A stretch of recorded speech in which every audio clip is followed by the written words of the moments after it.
हाँ जी, क्या हाल चाल। महमूद साहब फिर से एक बार आपके साथ। मैं आया था दिल्ली घूमने, मैंने आपको बताया था। आज मैं आया था पुराना किला, भैरव मंदिर, ये सब घूमने के लिए। फ़िलहाल भैरव मंदिर पे हूँ। आप देख सकते हो मेरे पीछे, इधर भीड़ चल रही है काफ़ी, वो भी देख सकते हो आप। तो यहाँ पर आने के बाद मेरे दिमाग में आया कि भाई भैरवनाथ को लेके भी हमारे समाज में ना काफ़ी कुछ भ्रांतियाँ हैं कि सारे भैरवनाथ पे शराब का प्रसाद चढ़ता है। ये सब चीज़ें गलत हैं, वैसे होना नहीं चाहिए, लेकिन पता भी नहीं है लोगों को, तो लोग करते हैं। तो इस बारे में आज बात करेंगे आज के वीडियो में। मगर करेंगे पुराना किला चल के। यहाँ बहुत धूप है, बहुत गर्मी है, आप लोग देख रहे होगे, और बहुत भीड़ भी है, बहुत आवाज़ें हो रही हैं। तो बाकी बात करेंगे पुराने किले में अंदर चल के, ठीक है। तो दोस्तों हम वापस आ गए पुराना किला। मैंने आपको बोला था ना बाकी का शूट हम करेंगे पुराने किले आके। बहुत मेहनत करनी पड़ी यार पुराना किला आने के लिए। आज संडे है, मे भी इसलिए बहुत भीड़ थी, बहुत भीड़ थी, लेकिन फिर भी हम पहुंच गए पुराना किला। जैसे कि आपसे प्रॉमिस किया था, पुराने किले आके हम बात करेंगे भैरव के बारे में। तो हम यहाँ से बात करते हैं भैरव के बारे में। मैं एक्चुअली भैरव मंदिर पे था। वहाँ पर क्या हो रहा था, मैंने देखा वहाँ पर बहुत ज़्यादा लोग ना शराब चढ़ा रहे हैं। तो मेरे दिमाग में एकदम से आया कि हमारे यहाँ पर ना भैरव को लेके बड़ी सारी भ्रांतियाँ हैं। हमें पता ही नहीं है भैरव कौन है, कैसे हैं, कितने हैं। खैर मैं आपको भैरव के बारे में बताता हूँ, और शराब किन को चढ़ती है और क्यों चढ़ती है ये भी बताता हूँ, क्योंकि शराब चढ़ना बड़ी बात है हमारे धर्म में। खैर भैरव हैं टोटल 64, जिसमें से 8 भैरव जो हैं वो लीडिंग हैं, और उन सबके जो सुपर बॉस हैं वो काल भैरव हैं। अब कहाँ से आए ये सारे भैरव, ये आपको बताता हूँ। जो काल भैरव हैं वो दो उनकी कथाएं हैं उनके बारे में। एक किंवदंती ये कहती है कि ब्रह्मा जी ने किसी टाइम में विष्णु जी से जाके पूछा कि मेरे 5 सिर हैं और शिव जी के भी 5 सर हैं, तो फिर मैं शिव जी के बराबर क्यों नहीं, मैं उनसे नीचे क्यों हूँ। तो विष्णु जी ने शिव जी के पास ले गए और उनको बोला कि इनको बताओ कि आप सुप्रीम क्यों हो।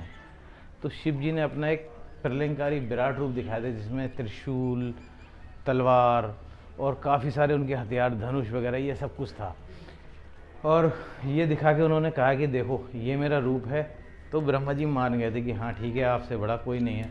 भैरव में एक्चुअली 3 संधि विच्छेद है इसमें, भय, र और वा। भय मतलब पैदा करने वाला, रा मतलब पालने वाला, और वा मतलब संहारक। तो ये 3 रूप मिला के ब्रह्मा विष्णु महेश भी बनते हैं, लेकिन अकेले शिव जी भी इन तीनों के बराबर हैं। ये जताने के लिए शिव जी ने, ये बताने के लिए शिव जी ने अपना प्रलयंकारी रूप दिखाया था, जो भैरव कहलाया। ये पहली किंवदंती है, ये पहला लिखित प्रत्यक्ष प्रमाण है जो लिखित है, लेकिन कुछ पुस्तकों में। दूसरी पुस्तकों के हिसाब से जिस समय माता सती अग्निकुंड में कूद गई थी और शिव जी बदला लेने के लिए दक्ष प्रजापति के पास में जाने को थे, तो उन्होंने अपनी जटाएं तोड़ी और उन जटाओं से 2 शख्स पैदा किए। एक काल भैरव थे और दूसरे भद्रकाली थी। और उनको इसलिए भेजा गया था कि आप आगे से जाकर पूरा रास्ता क्लियर करोगे, रास्ता क्लियर करते जाओगे और मैं आऊँगा, मैं सती को लेने आ रहा हूँ, ठीक है। तो दूसरी किंवदंती ये है, काल भैरव वो हैं।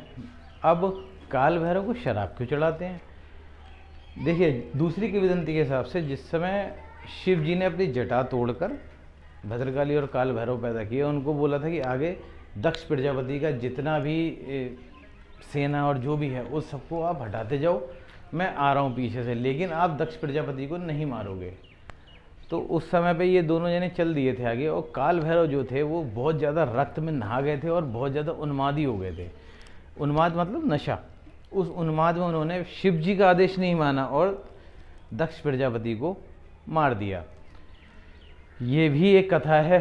और दक्ष प्रजापति को जब मारा तो शिव जी ने उनको बोला कि तुम नशे में हो, तुम रक्त के नशे में हो, कि तुमने ये सुना भी नहीं, मारा भी नहीं, उनका सर काट दिया था। जो कि बाकी बाद में एक कथा है कि शिव जी ने उनकी जगह पर बकरे का सिर लगा के उनको जीवित कर लिया था, सर काट दिया। तो हम टेक्निकली ये नहीं कह सकते कि मार दिया तो फिर उसके बाद में तो वो जिंदा ही नहीं होगा, लेकिन शिव जी ने उनको उस बकरे का सिर लगा के ज़िंदा कर दिया था कथाओं के अनुसार। तो वो हैं काल भैरव। उनको उन्होंने, शिव जी ने सिर्फ इतना बोला था कि अब नशे में हो। उस नशे में हो के चक्कर में लोगों ने मान लिया कि वो नशा करते हैं, और नशा करते हैं तो उनको जितनी भी बुरी चीज़ें हैं, व्यसन की चीज़ें हैं, वो चढ़ाई जा सकती हैं, जैसे कि शराब, सिगरेट, गोश्त, ये सब चढ़ाए जा सकते हैं। लेकिन ऐसा कुछ है नहीं। हमारे यहाँ पर यही एक समस्या है। माँ काली को भी हम बलि में बकरा, भैंसा, ये सब चढ़ाते थे। कलकत्ता में भैंसा भी कटता था, आपको पता ना, काली मंदिर में। तो हम बकरा, भैंसा सब चढ़ाते, लेकिन हमारे यहाँ देवी देवताओं ने कभी भी और कहीं भी ये नहीं कहा है कि हमको किसी की जान लेके बलि चाहिए। बलि का मतलब होता है जो आपके बल में हो उसको समर्पित करना।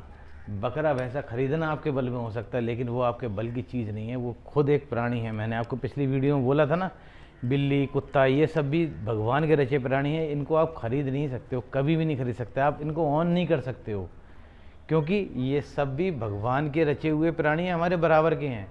हम मानते हैं सुप्रीम, लेकिन हम हैं नहीं सुप्रीम। सुप्रीम तो एक ही हैं, ऊपर बैठे हैं जो। खैर, तो इसके बाद में ये किंवदंती बन गई। इसी तरीके से जैसे हम लोग कहते हैं ना कि गांजा और धतूरा और भांग, ये सब चीज़ें शिव जी का प्रसाद हैं, लेकिन ऐसा नहीं है। शिव जी क्या है? शिव जी कहते हैं कि जितनी भी दुनिया की बुरी चीज़ें हैं वो आप मुझे दो, और जितनी भी अच्छी चीज़ें हैं मुझसे लेते जाओ। तो शिव जी का मानना ये है कि दुनिया में जितने भी कांटेदार, यानी हम बेलपत्र चढ़ाते हैं वो कांटेदार होते हैं, जितने आपकी ज़िंदगी कांटे हैं, जो भी है वो आप मुझे दे दो, और उसके बदले में आप मुझसे सुख, समृद्धि, शांति, ये सब चीज़ें ले लो। मगर हमारे जो सो कॉल्ड पुरोहित और पंडित हैं, उन्होंने इन चीज़ों को घुमा के, अपने फ़ायदे के लिए कह सकता हूँ या जैसे भी, लेकिन उन्होंने ये सब कुछ चीज़ों को घुमा के वो कर दिया जो हम लोग आज मान रहे हैं। हम लोग गलत मान रहे हैं, इसको नहीं मानना चाहिए मेरे भाई। काल भैरव मैंने आपको बताया ना, एक ही हैं। भैरव 64 हैं। भैरव मतलब हमारे यहाँ जो माना गया, संस्कृत में बहुत सारे शब्दों के अर्थ निकलते हैं। जैसे हम लोग कहते हैं ना, हमारे 33 करोड़ देवी देवता हैं। संस्कृत में लिखा है 33 कोटि देवी देवता। कोटि का मतलब करोड़ भी है, कोटि का मतलब प्रकार भी है। 33 करोड़ कैसे जस्टिफाई करोगे यार? आप लोग करके दिखाओ। हर चीज़ के लिए एक एक देवता रख लो, तब भी 33 करोड़ नहीं होते। तो 33 कोटि मतलब 33 प्रकार समझ में आता है। प्रकारों की व्याख्या भी है हमारे यहाँ पर कि किस किस प्रकार के, लेकिन हम लोग मानते हैं कि नहीं जी 33 करोड़ हैं। अब मानने को तो खैर कुछ भी नहीं कर सकते हम, कोई कुछ भी मान सकता है, कहीं भी मान सकता है, कभी भी मान सकता है और कैसे भी मान सकता है, लेकिन तथ्य पेश करना मेरा काम, मैं वही कर रहा हूँ। तो भैरव 64 हैं।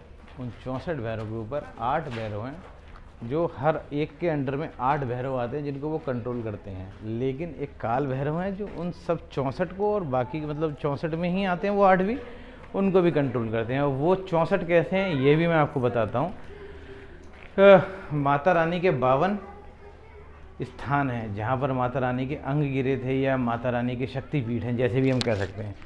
सबकी रक्षा के लिए 52 और 12 हमारे ज्योतिर्लिंग हैं जो भोलेनाथ के हैं। 12 ज्योतिर्लिंग के पास में एक एक भैरव हैं। हाँ, हम कहेंगे कि नहीं नहीं वैष्णो देवी में भी एक हैं, जबकि वैष्णो देवी शक्तिपीठ नहीं है। वो वैष्णो देवी वाले भैरव नहीं हैं। वो भैरवनाथ नाम का एक साधु था, उसको वरदान मिला, अलग मुद्दा है, लेकिन वो भैरव ये भैरव नहीं है, ये भी याद रखना आप। ये भैरव अलग हैं, वो भैरव अलग हैं। टोटल 64 भैरव, जिनके 8 सुप्रीम, और उनके जो टॉप सुप्रीम हैं वो एक ही हैं, काल भैरव। तो हमारी किंवदंतियों के हिसाब से भी, लेकिन हम गलत करते हैं, काल भैरव को भी शराब चढ़ा के। लेकिन फिर भी अगर उनको नशा और ये सब बोला तो उनको चढ़ा सकते हैं, लेकिन बाकी किसी भी भैरव को हम शराब, गोश्त, ये सब चीज़ें नहीं चढ़ा सकते। फिर भी हमारे लोग उन सबको शराब, गोश्त, ये सब चीज़ें चढ़ाते हैं, जो कि गलत है। ये हमारे ना एक हिंदुज़म को गलत राह पे लेके जाता है, गलत चीज़ों को इंडिकेट करता है, और लोग इन्हीं चीज़ों को लेके फिर हमसे क्वेश्चन पुटअप करते हैं, और हमको पता भी नहीं होता कि यार ये क्वेश्चन पुटअप हो रहा है, हमको उसका आंसर क्या करना है, क्यों करना है, किस लिए करना है, कैसे करना है, पता भी नहीं होता। एक्चुअली जो हैं भैरव नहीं हैं इतने कि वो शराब पिएँ, वो गोश्त खाएँ, वो ये करें, नहीं। सिर्फ एक काल भैरव, वो भी किंवदंतियों के हिसाब से उनको शराब चढ़ाई जा सकती है, अदरवाइज़ उनको भी शराब चढ़ना कुछ नहीं है। प्रसाद होता है, प्रसाद में आप मीठा चढ़ाओगे। प्रसाद, अच्छा प्रसाद क्या है? एक्चुअली प्रसाद क्या है? प्रसाद है कि हम अपने दिल से क्या अर्पित करना चाहते हैं। प्रसाद में भी कंपल्सन नहीं है कि नहीं जी यहाँ पर हमने यही चढ़ाना है, यहाँ पर हमने बताशे ही चढ़ाने की, यहाँ पर हमने लड्डू चढ़ाने, यहाँ पर हमने मोदक चढ़ाने, ऐसा कुछ नहीं।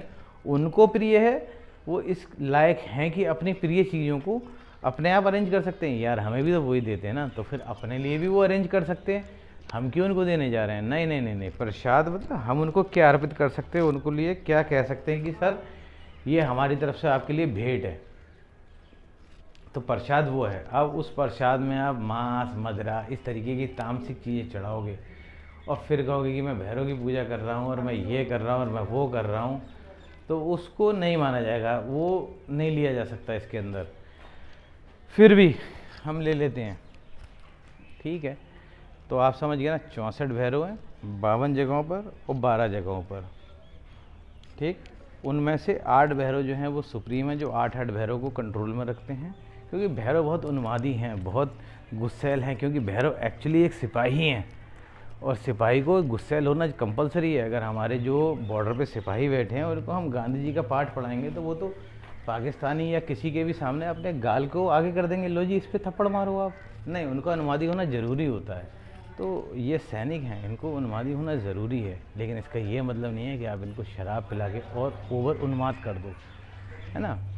तो ये मैटर। खैर, इसके बाद में आप किसी भैरव मंदिर जाएंगे तो सबसे पहले ये पूछेंगे ज़रूर कि ये क्या काल भैरव का मंदिर है या किसी और भैरव का मंदिर है। अगर किसी और भैरव का मंदिर है तो वहाँ शराब चढ़ाना वर्जित है। वर्जित तो खैर काल भैरव के मंदिर में भी। और ये सब बोलने के बाद ना जो भैरव के बहुत सारे महंत बने बैठे हैं ना, ये सब मेरे पीछे पड़ जाएंगे कि भाई तुम हमारी दुकान बंद करवा रहे हो, ये करवा रहे हो। मैं उज्जैन गया था, उज्जैन में जो काल भैरव का मंदिर है उसके पास में शराब ऐसे बिक रही है जैसे पानी, और हम उसको शराब को चढ़ाते भी हैं और साथ में वो प्रसाद स्वरूप खुद को, लोगों को और अपने बच्चों को भी पिलाते हैं। वो गलत है। जैसा मैंने आप लोगों को इस वीडियो में बहुत सारी चीज़ें बताई, बहुत सारी चीज़ें बताने की कोशिश करी, और बहुत से आलोचक इसमें ये भी कहेंगे कि उनका नाम काल भैरव नहीं, ये वीरभद्र था। वीरभद्र ही आगे जाके काल भैरव ने मेरे भाई, उन्हीं को काल भैरव के नाम से प्रसिद्ध किया गया।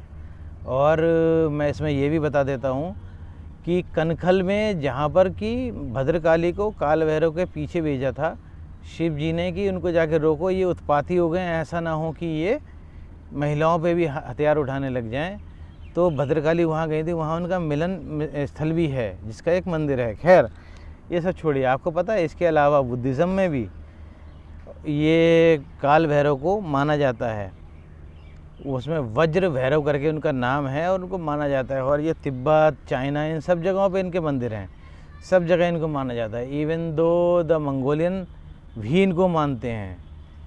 और मंगोलियंस मतलब अब मूर्ति पूजन से अलग हट चुके हैं, लेकिन उनके यहाँ पर भी इनकी प्रथा है। उनको मानना है कि ये न्याय के एक देवता हैं और सबके अलग अलग मान्यताएं हैं। उस मान्यताओं के हिसाब से अलग अलग जगहों पर अलग अलग नाम से, कहीं काल भैरव, कहीं अष्ट भैरव, कहीं कुछ अलग अलग नामों से भैरव प्रसिद्ध हैं। लेकिन एक्चुअली क्या है कि 64 प्रकार के भैरव हैं, जिसमें से 8 भैरव उनको कंट्रोल करने वाले हैं। उन्हीं 8 भैरव में से एक काल भैरव भी हैं, जिनको शराब का प्रसाद हम अपनी सिर्फ भ्रांतियों के चलते चढ़ाते हैं, या गोश्त का प्रसाद हम अपनी भ्रांतियों के चलते चढ़ाते हैं। अदरवाइज़ उनको आवश्यकता है नहीं इन चीज़ों की। खैर बुद्धिज़्म में फॉलो करते हैं और उनके यहाँ पर शराब और ये सब चीज़ें नहीं चढ़ाई जाती, लेकिन इसका ये मतलब नहीं है कि भैरव बदल गए। और बौद्धिज़्म हिंदुज़्म के बाद ही आया था, तो उनमें भी काल भैरव को मानते हैं। खैर आज के लिए इतना ही दोस्तों। पता नहीं आपको ये वीडियो कैसा लगेगा, जैसा भी लगेगा आप प्लीज़ मुझे कमेंट करके ज़रूर बताइएगा। अच्छा लगे तो अच्छा, बुरा लगे तो बुरा। और अगर इसके बदले में आपको कोई कमेंट करके कोई क्वेश्चंस भी पूछ रहे हैं ना, तो प्लीज़ पूछिए। मैं आपको जो भी आंसर दूंगा, जो भी बात कहूँगा, वो आप कहीं पे भी सर्च कर सकते हो, हमारे ग्रंथों में भी लिखी हैं। और ज़्यादा दूर मत जाना, आप गूगल कर लो, आज का ज़माना गूगल का है ना, विकीपीडिया कर लो, विकीपीडिया पे भी यही चीज़ें लिखी मिल जाएंगी आपको। क्योंकि अगर मैं ठीक बोलूँगा तो हर जगह एक ही सा होगा, अगर मैं गलत बोलूँगा तो हर जगह एक ही सा होगा। बस हम लोग ये देखना चाहते नहीं है, करना चाहते नहीं है। सिर्फ इस वजह से हम अंधविश्वास में, मैंने पिछले वीडियो में आपको बताया ना, अंधविश्वास, तो हम अंधविश्वास में घिरे हुए हैं, कुरीतियों में घिरे हुए हैं, हम करते जा रहे हैं जो हमारे लोग कह रहे थे। हम क्वेश्चन पुटअप नहीं करते। मैं करता हूँ, मुझे पता चलता है, मैं आप लोगों को बता रहा हूँ। अब आप लोग उसको मानो ना मानो आपकी मर्ज़ी है। आपको इसमें कमेंट करके मुझे बताना है, बताइए, नहीं बताना है आपकी मर्ज़ी है। Thank you. मिलते हैं अगले वीडियो में फिर किसी और बात को लेके, किसी और चैप्टर को लेके, किसी और कुरीति या कुप्रथा को लेके या अंधविश्वास को लेके, या मे बी हमारे यहाँ पर जो ज़बरदस्ती के अंधविश्वास आज के ज़माने में फैलाए जा रहे हैं उसके ऊपर भी हम बात कर सकते हैं। Thank you, bye.